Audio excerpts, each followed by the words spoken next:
فتح مکہ کا قصہ۔ ہجری کے 8ویں سال میں مکہ مکرمہ میں ایک عظیم واقعہ پیش آیا جسے فتح مکہ کہا جاتا ہے۔ رسول اللہ صلی اللہ علیہ وسلم نے مسلمانوں کے شانہ بشانہ مکہ فتح کیا۔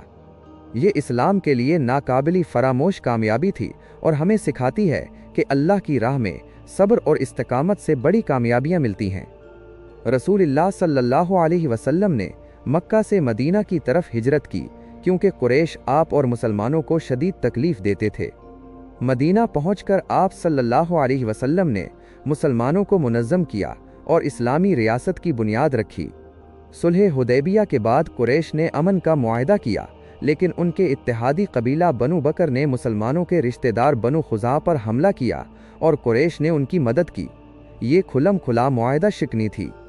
جب بنو خزاعہ نے رسول اللہ صلی اللہ علیہ وسلم سے مدد طلب کی تو آپ صلی اللہ علیہ وسلم نے فرمایا کہ اب مکہ فتح کرنے کا وقت آ گیا ہے۔ آپ صلی اللہ علیہ وسلم 10,000 صحابہ کرام کے ساتھ مکہ مکرمہ کی جانب روانہ ہوئے۔ آپ نے خفیہ منصوبہ بنایا تاکہ قریش کو لشکر کی حرکت کا پتہ نہ چلے۔ مسلمان رات کے اندھیرے میں مکہ کے پہلو میں پہنچے اور پہاڑوں میں آگ جلائی تاکہ لشکر کا پھیلاؤ ظاہر ہو۔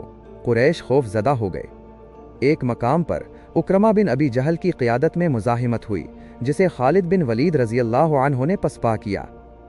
قریش کے سردار ابو سفیان حالات جاننے کے لیے نکلے۔ حضرت عباس رضی اللہ عنہ نے انہیں رسول اللہ صلی اللہ علیہ وسلم کے حضور پہنچایا۔ آپ صلی اللہ علیہ وسلم نے فرمایا، ابو سفیان، اللہ کی اطاعت کرو اور اسلام قبول کر لو۔ ابو سفیان نے اسلام قبول کر لیا۔ پھر نبی کریم صلی اللہ علیہ وسلم مکہ مکرمہ میں داخل ہوئے اور اعلان فرمایا، جو شخص اپنے گھر میں ہے وہ محفوظ ہے، جو خانہ کعبہ میں پناہ لیتا ہے وہ محفوظ ہے، اور جو ابو سفیان کے گھر میں ہے وہ بھی محفوظ ہے۔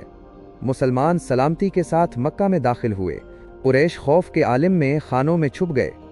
رسول اللہ صلی اللہ علیہ وسلم خانہ کعبہ کی طرف آئے اور وہاں موجود 360 بتوں کو توڑا اور فرمایا، جاء الحق وزہق الباطل ان الباطل کان زہوقا، حق آ گیا اور باطل مٹ گیا، بے شک باطل مٹنے والا ہے۔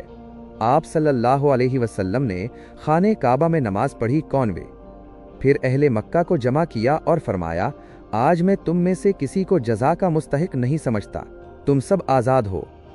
آپ صلی اللہ علیہ وسلم نے ان لوگوں کو بھی معاف کر دیا جنہوں نے آپ کو تکلیف پہنچائی تھی۔ اہل مکہ آپ کی اس مہربانی پر حیران رہ گئے اور گروہوں کی صورت میں اسلام قبول کیا۔ یوں مکہ اسلام کا مرکز بن گیا۔ فتح مکہ اسلام کے لیے ناقابل فراموش فتح تھی۔ اس سے مسلمانوں کی طاقت، اتحاد اور ایمان کا مظاہرہ ہوا۔ نبی کریم صلی اللہ علیہ وسلم نے فرمایا، اللہ کا شکر ادا کرو جس نے ہمیں یہ فتح عطا فرمائی۔ سبق: یہ واقعہ ہمیں سکھاتا ہے کہ مہربانی، معافی اور صبر لوگوں کے دل جیتنے کے سب سے بڑے ہتھیار ہیں۔ رسول اللہ صلی اللہ علیہ وسلم بے حد مہربان، صابر اور اللہ کے پیارے رسول تھے۔